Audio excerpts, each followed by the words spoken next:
Maadtong adlaw, mga anak sa Dios. Sa iyang unang humilya isip Santo Papa, si Pope Leo XIV, mitandog dayon sa kasing-kasing sa daghang katawhan sa iyang pagtumbok sa usa ka hulga nga karon mitubo sa kalibutan. Ang gitawag niya nga practical atheism.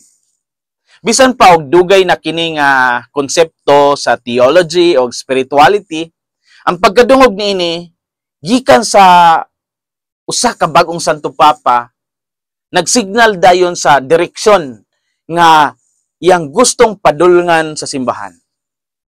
Apan unsa man gyud ning practical atheism? Ug nganong kini angay manatong ikabalaka. Una, ato kining hubaron. Ang practical atheism lahi sa theoretical atheism. Ang theoretical atheist, klaro nga nagdumili sa pagtuo nga anaay Dios.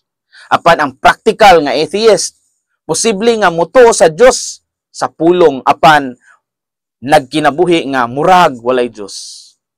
Magpadayon sa ilang mga plano, magpadayon sa ilang mga desisyon o lifestyle nga walay pag-apil sa kabubuton sa Ginoo. Kini usa ka ganing subtle kaayo nga porma sa kawalay pagtuo. Ug usahay makita kini bisan sa mga nagasimba, bisan sa mga kaparian o mga aktibo sa simbahan. Ang mensahe ni Pope Leo XIV mao kini, dili igo nga mutuo lang ta sa Ginoo, kinahanglan nga makita kini sa atong mga buhat. Ikaduha, iyang gisumpay ang practical atheism sa kultura sa kalibutan nga naay preference over convenience. Kung unsay sayon diha ta, kana pong egoism, kanang makabenefit akong kaugalingon, o moral relativism. Ako'y magbuot kung unsay maayo para nako o unsay dautan para nako. Posibleng tambong ta sa misa matag Domingo, apan igsuon kung ang imong tibok semana magkinabuhi po ka nga walay pagkonsidera sa iyang mga sugo. Unsa bang pulos sa imong pagtuo? Ang Santo Papa nagpahimangno nga dili angay nga himuon nato nga status symbol ang pagkakatoliko, kundili kini usa ka panaw nga magbag-o sa kasing-kasing. Ang iyang mensahe pareha sa mga kasaba ni Pope Francis sa mga lukewarm Catholics, nga katong gingon niyang lukewarm Catholics nga kinahanglan nato ang mga tinud-anay nga saksi kaysa daghang manimbahay lamang. Ikatulo, ang iyang panawagan mao ang pagpanalipod sa kinabuhing spiritual. Ang practical atheism mutubo tungod sa luya nga pagampo. O kana siyang kanang wa na gani kay kalatoy-latoy sa imong prayer life. Ang kanang bugnaw pud ka kaayo sa mga sakramento o tapulan na pud ka mosalmot to mamalandong sa Ginoo adlaw-adlaw.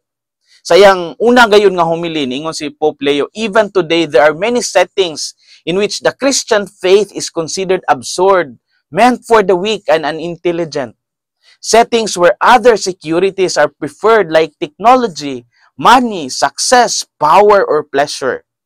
These are contexts where it is not easy to preach the gospel and bear witness to its truth, where believers are mocked, opposed, despised, or at best, tolerated and pitied.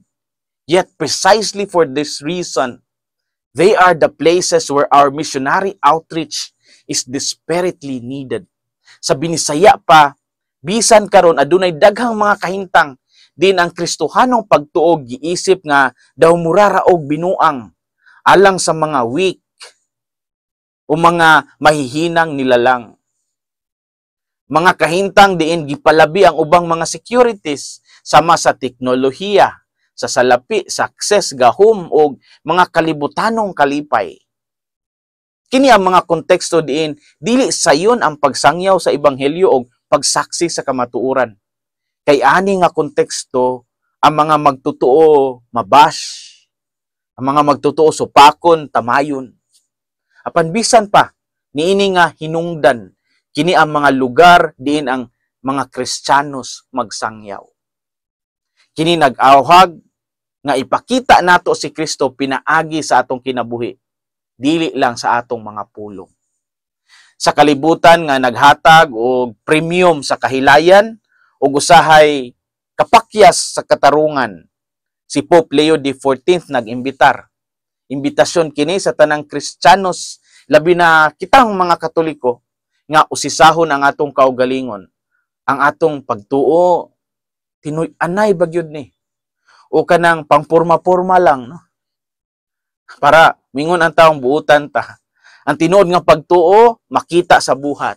Kung tinuod tang magtugyan sa Ginoo, ipakita kini sa atong pag-alagad, sa atong pag-ampo o gugma sa isig katao. Kini si Father Felmar Castrodes, Fiel SVD, ang inyong magsisibya sa maayong balita. Hinumdumi ang kinabuhing Kristiyano, kinabuhi sa pagserbisyo.